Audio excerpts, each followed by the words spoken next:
Ça vous est déjà arrivé que vos peurs vous paralysent? D'être dans une situation où ce que vous désirez le plus est ce qu'il y a de plus difficile à faire?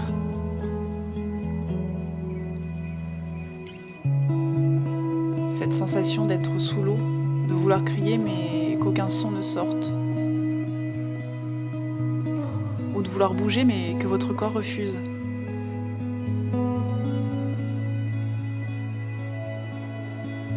Ah, cette frustration intense de ne rien pouvoir faire est si envahissante. J'ai l'impression que plus je ressens quelque chose fortement, plus je suis paralysée par mes émotions.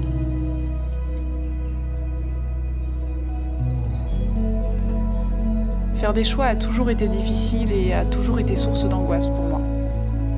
J'ai toujours eu besoin d'énormément prendre mon temps et de savoir vers quoi je me lance, avant d'oser. J'ai toujours eu besoin d'être rassurée pour prendre confiance. Je vais toujours à tâtons, petit à petit vers ces choses qui m'appellent.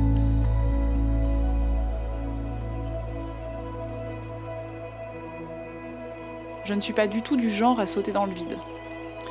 Mais parfois, certaines situations peuvent me frustrer ou même me faire souffrir.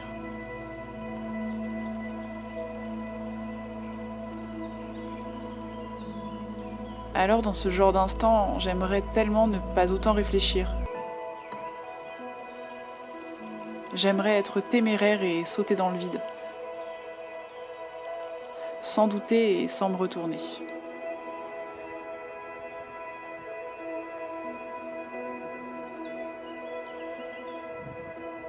On ne voit bien qu'avec le cœur. L'essentiel est invisible pour les yeux.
Est-ce que finalement il n'y a pas une positivité à prendre son temps ? En tout cas, de mon côté, je sais que prendre mon temps me permet de prendre des décisions plus en accord avec ce que je ressens et me permet aussi de ne pas avoir de regrets sur le long terme. Et que j'ai besoin de cette lenteur pour me décider et puis pour savoir vraiment ce que je veux. Je me laisse beaucoup guider par mon cœur. Mais parfois mon cœur il y voit pas très clair et il a besoin d'un petit peu de temps.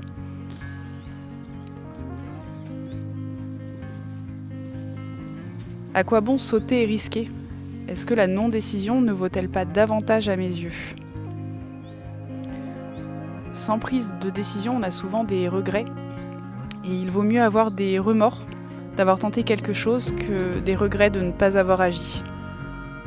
Peut-être aussi que le non-choix est finalement aussi une prise de décision, un choix dans la simplicité. Quand on en est conscient et qu'on fait volontairement ce choix. Parce que sinon, je pense que cela provoque des regrets aussi. Je crois que le non-choix est stimulé par la peur. Le fait d'avoir peur fait que ne pas agir est ce qu'il y a de plus simple. Et ça permet de prendre son temps et de pouvoir prendre une décision plus tard aussi. Et je me demande aussi si j'étais seule au monde, est-ce que j'oserais avancer vers mes peurs ? Même si je suis super consciente de la débilité de ça, je crois que beaucoup de mes peurs sont liées à la société et aux autres. J'essaye de plus en plus de m'en affranchir en traçant ma propre route, dénuée de toute influence. C'est encore fragile, mais ça fait du bien et c'est très libérateur. Si j'étais seule au monde, j'aurais probablement moins peur, mais ce n'est pas pour autant que je changerais fondamentalement. Je continuerai de vivre des petites aventures pas trop risquées car je suis courageuse mais pas téméraire. En tout cas, j'essaye d'assumer de plus en plus ce besoin que j'ai d'être rassurée en permanence, du fait qu'il me faille beaucoup de temps pour prendre une décision. Et oui, parfois j'aimerais être beaucoup plus badass, j'aimerais prendre des décisions sans avoir à autant réfléchir et me poser 1000 questions.